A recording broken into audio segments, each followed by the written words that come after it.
എല്ലാ കൂട്ടുകാർക്കും നമസ്കാരം. നമ്മുടെ പുതിയ വീഡിയോയിലേക്ക് സ്വാഗതം. ഇന്നത്തെ നമ്മുടെ വീഡിയോ കാറ്ററിംഗ് സ്പെഷ്യൽ താറാവ് റോസ്റ്റ് ആണ്. വളരെ രുചികരമാണ് ഈ ഒരു റോസ്റ്റ് കഴിക്കാനായിട്ടും. ഈ ഒരു ക്രിസ്മസ് ദിനത്തില് നിങ്ങൾക്ക് എല്ലാവർക്കും അപ്പത്തിന്റെയും കള്ളപ്പത്തിന്റെയും കൂടെ കഴിക്കാൻ പറ്റിയ സൂപ്പർ ടേസ്റ്റ് ഉള്ള നല്ലൊരു താറാവ് കറിയാണ്. അതും തന്നെ നാടൻ രീതിയിലാണ് നമ്മുടെ ഇന്നത്തെ പാചകവും. ഉണ്ടാക്കിയെടുക്കാനാണെങ്കിലോ വളരെ എളുപ്പമാണ്, കഴിക്കാനും നല്ല ടേസ്റ്റ് ആണ്. വീഡിയോ കാണുമ്പോൾ നിങ്ങൾക്ക് ഇഷ്ടപ്പെടുവാണെങ്കിൽ തീർച്ചയായിട്ടും നിങ്ങളുടെ വിലയേറിയ ലൈക്കുകൾ തരാൻ മറക്കരുത്. അതുപോലെ വീഡിയോ കണ്ട് വീടുകളിൽ തയ്യാറാക്കി നോക്കുമ്പോൾ ഈ ഒരു റെസിപ്പിയുടെ സ്വാദ് നിങ്ങൾക്ക് ഒരുപോലെ തന്നെ ഇഷ്ടപ്പെടുവാണെങ്കിൽ ഇന്ന് നിങ്ങൾക്ക് കിട്ടിയ ഒരു അറിവ് നിങ്ങളുടെ കൂട്ടുകാരിലേക്കൊന്ന് ഷെയർ ചെയ്ത് കൊടുക്കാൻ മറക്കല്ലേ.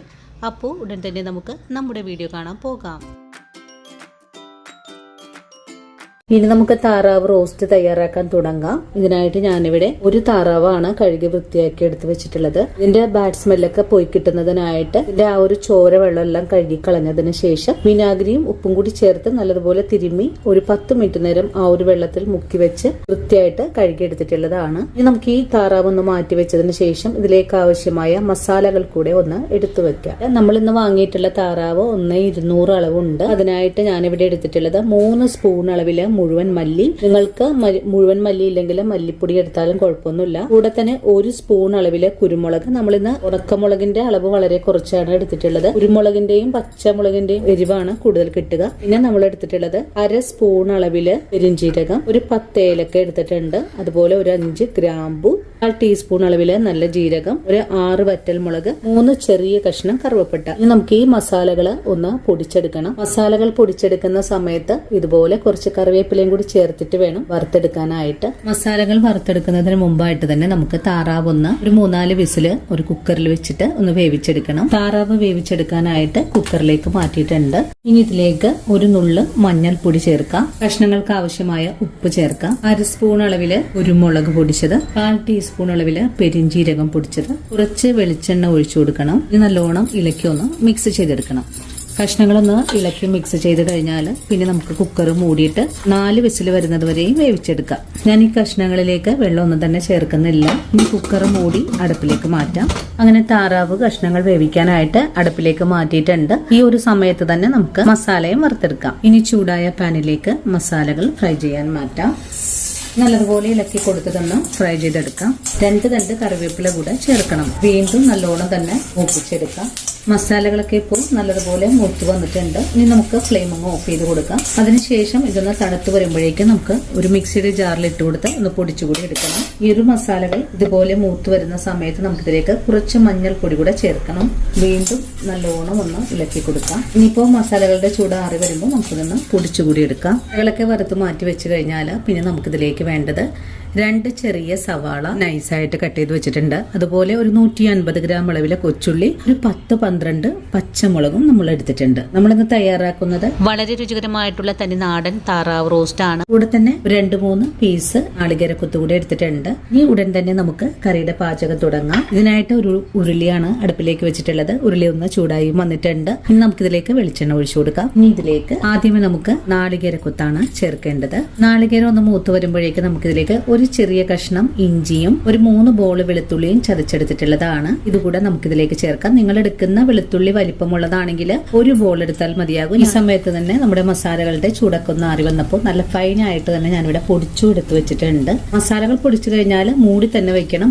ഇത് തുറന്നു വെക്കരുത്. തുറന്നു വെച്ച് കഴിഞ്ഞാൽ ആ ഒരു ഫ്രഷ്നെസ്സും ആ ഒരു മണമൊക്കെ അങ്ങ് പോയി പോകും. നാളികേരം ഒന്ന് മൂത്ത് തുടങ്ങുമ്പോഴേക്കും നമുക്കിതിലേക്ക് ഒരു തണ്ട് കറിവേപ്പില ചേർക്കാം. 2 വറ്റൽമുളക് ഒന്ന് ഒടിച്ചുകൂടെ ചേർത്ത് ഒന്ന് നല്ലോണം വഴറ്റിയെടുക്കാം. നാളികേരം മൂത്ത് വരുന്നതിനോടൊപ്പം തന്നെ നമുക്കിതിലേക്ക് ചതച്ചെടുത്തിട്ടുള്ള ഇഞ്ചി വെളുത്തുള്ളി ചേർക്കാം. വീണ്ടും വഴണ്ട് വരുന്നത് വരെയും നമുക്കൊന്ന് ഇളക്കി കൊടുക്കാം. വഴറ്റുന്ന ഇഞ്ചിയും വെളുത്തുള്ളിയൊക്കെ ഒന്ന് വാടി വന്നിട്ടുണ്ട്. നമുക്കിതിലേക്ക് കട്ട് ചെയ്ത് വെച്ചിരിക്കുന്ന കൊച്ചുള്ളിയാണ് ചേർക്കേണ്ടത്. കൊച്ചുള്ളി കൂടെ ചേർത്ത് വീണ്ടും വഴറ്റാം.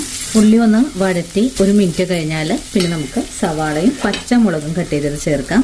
ഇതെല്ലാം നല്ലതുപോലെ ഇളക്കി ഒന്ന് മുരിയിച്ചെടുക്കാം. വഴറ്റുന്ന ഈ ഒരു ചേരുവകൾ പെട്ടെന്ന് വാടി കിട്ടാനായിട്ട് ഇതിലേക്ക് അല്പം ഉപ്പും കൂടി ചേർക്കണം. നമ്മൾ താറാവിൽ ഉപ്പ് ചേർത്തിട്ടുണ്ട്, അതുകൊണ്ട് കുറഞ്ഞ അളവിൽ മാത്രം ഉപ്പ് ചേർക്കാവുന്നതാണ്. ഞാനിവിടെ കല്ലുപ്പാണ് ചേർത്ത് കൊടുത്തിട്ടുള്ളത്. വീണ്ടും നല്ല പോലെ തന്നെ ഒന്ന് വഴറ്റിയെടുക്കാം. ഈ സമയത്ത് നമ്മുടെ താറാവ് നല്ലതുപോലെ വെന്ത് വന്നിട്ടുണ്ട്. നമ്മളിതിലേക്ക് ഒരു തുള്ളി പോലും വെള്ളമൊന്നും വെച്ചിട്ടുണ്ടായിരുന്നില്ല. ഇപ്പോൾ അത്യാവശ്യം വെള്ളത്തോടു കൂടി തന്നെയാണ് താറാവ് വെന്ത് വന്നിട്ടുള്ളത്. ഇപ്പോൾ നമ്മുടെ സവാളയും കൊച്ചുള്ളിയൊക്കെ നല്ലതുപോലെ മുരിഞ്ഞു വന്നിട്ടുണ്ട്. ഇതുപോലെയാണ് മുരിഞ്ഞ് കിട്ടേണ്ടത്. ഇതിലേക്ക് നമ്മൾ നേരത്തെ പൊടിച്ചു വെച്ചിട്ടുള്ള മസാലപ്പൊടികൾ ചേർക്കാം. മസാലപ്പൊടികൾ ചേർക്കുമ്പോൾ ഫ്ലെയിം ഒന്ന് കുറച്ച് വെച്ച് കൊടുക്കണം. പൊടികൾ ചേർത്ത് കഴിഞ്ഞാൽ സവാളയും പൊടികളും കൂടി ചേർത്ത് ഒന്നും കൂടെ ഇളക്കി യോജിപ്പിക്കാം. പൊടികളുടെ ആ ഒരു പച്ച മണമൊക്കെ ഒന്ന് മാറിക്കിട്ടണം. അതുവരെയും നമുക്കൊന്ന് വഴറ്റിയെടുക്കാം. അപ്പോൾ നമ്മുടെ പൊടികളൊക്കെ നല്ല പോലെ മൂത്ത് നല്ലൊരു സ്മെല്ലൊക്കെ വരുന്നുണ്ട്. ഈ ഒരു പാകമായാൽ പിന്നെ നമുക്കിതിലേക്ക് നമ്മൾ വേവിച്ച് വെച്ചിട്ടുള്ള താറാവ് കഷ്ണങ്ങൾ ചേർക്കാം. ആദ്യം കുറച്ച് സ്റ്റോക്ക് ഒഴിച്ചു കൊടുക്കണം. സ്റ്റോക്ക് ഒഴിച്ചു കൊടുത്ത് ഒന്ന് ഇളക്കി യോജിപ്പിച്ചതിന് ശേഷം ബാക്കിയുള്ള കഷ്ണങ്ങളും കൂടെ ചേർക്കാം. ഇനി നല്ലതുപോലെ ഒന്നും കൂടെ ഇളക്കി യോജിപ്പിക്കാം. ഓവറായിട്ട് മസാലകളൊന്നും തന്നെ നമ്മൾ ഇതിലേക്ക് ചേർത്തിട്ടില്ല. ഒരു മല്ലിയും പെരിഞ്ചീരകവും കുരുമുളകുമാണ് നമ്മുടെ കറിക്കുന്ന കൂടുതലായിട്ട് ചേർത്തിട്ടുള്ളതും. ഈ ഫ്ലെയിം കൂട്ടി വെച്ച് കൊടുക്കാം. ഈ കഷ്ണങ്ങളിലേക്ക് മസാല പിടിച്ചു കിട്ടാനായിട്ട് നല്ലതുപോലെ ഇളക്കി യോജിപ്പിച്ചതിന് ശേഷം ഒന്ന് മൂടിയും കൂടെ വെച്ചു കൊടുക്കാം. നിങ്ങൾക്ക് ഈ ഒരു സമയത്ത് ഇതിലേക്ക് ഉരുളക്കിഴങ്ങ് ചേർക്കാൻ താല്പര്യമാണെങ്കിൽ ചേർക്കാവുന്നതാണ്. ഞാനിപ്പോ ഉരുളക്കിഴങ്ങ് ചേർക്കുന്നില്ല. ഇപ്പൊ നമ്മുടെ കറിയിൽ അത്യാവശ്യം ചാറൊക്കെ ഉണ്ട്. ഈ ഒരു ചാറൊക്കെ ഒന്ന് വറ്റിക്കിട്ടണം. നല്ല ഗ്രേവിയില് കഷ്ണങ്ങളില് പൊതിഞ്ഞിരിക്കുന്ന ഒരു പാകത്തിലേക്ക് ആക്കിയെടുക്കണം. അതുവരെയാണ് നമുക്കൊന്ന് മൂടി വെച്ച് ഇടയ്ക്കിടയ്ക്ക് മൂടി തുറന്നും വറ്റിച്ചെടുക്കേണ്ടത്. നമ്മളിന്ന് ഒരു താറാവ് കറിയുടെ മസാലകളാണ് വീഡിയോയിൽ കൂടെ കാണിച്ചു തന്നിട്ടുള്ളത്. ഇപ്പൊ കൂടുതൽ അളവിലൊക്കെ ചെയ്യുവാണെങ്കിൽ നിങ്ങൾ നമ്മൾ എടുത്തിട്ടുള്ള മസാലകൾ കൂടുതൽ അളവിൽ എടുത്താൽ മതിയാകും. ഞാൻ ഈ കഷ്ണങ്ങളൊന്ന് മൂടി വെച്ച് കൊടുക്കുവാണ്. ഇപ്പൊ നമ്മുടെ കറി ഒരു 10 മിനിറ്റ് നേരമായിട്ടുണ്ട്. ഒന്ന് മൂടി വെച്ചിട്ട് വീണ്ടും മൂടി തുറന്ന് നോക്കാം.